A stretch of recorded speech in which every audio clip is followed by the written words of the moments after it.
We are live. We're running a little late today. We apologize. Sorry. Lots of fun stuff happening. Yes.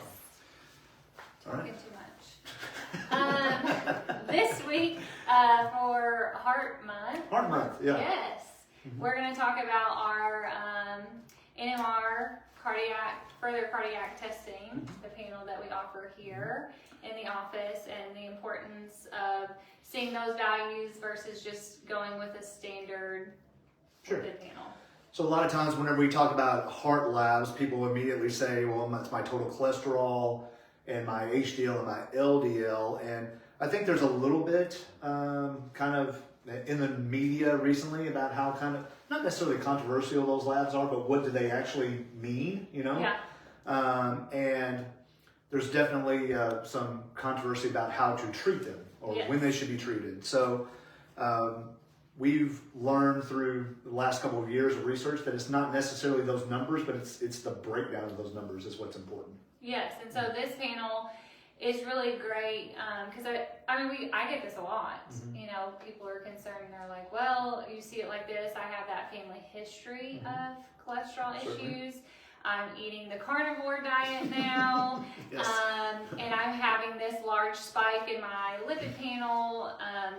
And so ultimately, this is going to break down, and that NMR part is going to break down the particle sizes of that LDL, that HDL, to truly show like how high and low risk cardiovascular event you are, versus like in that standard panel, it can look like you have great HDL, but hey, there's small particle sizes of that. Correct, yeah. So it all kind of falls under our mantra that normal is not optimal, because you can give us a normal, a cholesterol of 179 and an HDL of 40 and an LDL of 97, but those people still have heart attacks. Yeah. And there's a lot of question that comes up with that. So when we talk about our cardiac panel that we draw, there's several labs. It's not just cholesterol that kind of comes along with that. No. So, In our initial panel with like hormones, we do the lipid, but again, like in evaluation with our clients, going over that history, I will suggest getting this further testing. So we have the NMR panel in there that's going to look at the particle sizes, and then we have your homocysteine levels, we have your C-reactive protein, we have iron, ferritin levels, hemoglobin A1C, and then we have the apolipoprotein A and B in there. So that's a big one to be added in, because I will get some people to have that just the NMR panel, but looking at further risk and things we can make lifestyle-wise to help with that. I always tell people that to kind of break it down a little bit in layman's terms is those. It's not necessarily the number; it's how fluffy your particle size is. So we'll really deep dive that on a Sunday sit down. C-reactive protein is a kind of a marker of systemic inflammation. So if you have higher inflammation, that's kind of a buzzword here recently. That's why everybody's on this carnivore diet to cut down on inflammation, and they want to be into ketosis, because it's anti-inflammatory properties. So C-reactive protein and homocysteine kind of measure an inflammatory response. Homocysteine is a little bit more specific to arterial health. So it's a amino acid that's secreted whenever the actual arterial walls are inflamed. So looking at B vitamins is really essential, especially if we see that abnormal level with your homocysteine levels. That's the next step to help that also. So in a more like natural way, again, looking at like the cardio levels that you have in your routine. Can be helpful ways. It also looks into your insulin resistance scores. Right, yeah. Huge. And so that's like where a lot of people come up with the carnivore diet and like ketosis and all of that. Not a lot of those processed sugars and processed foods in general.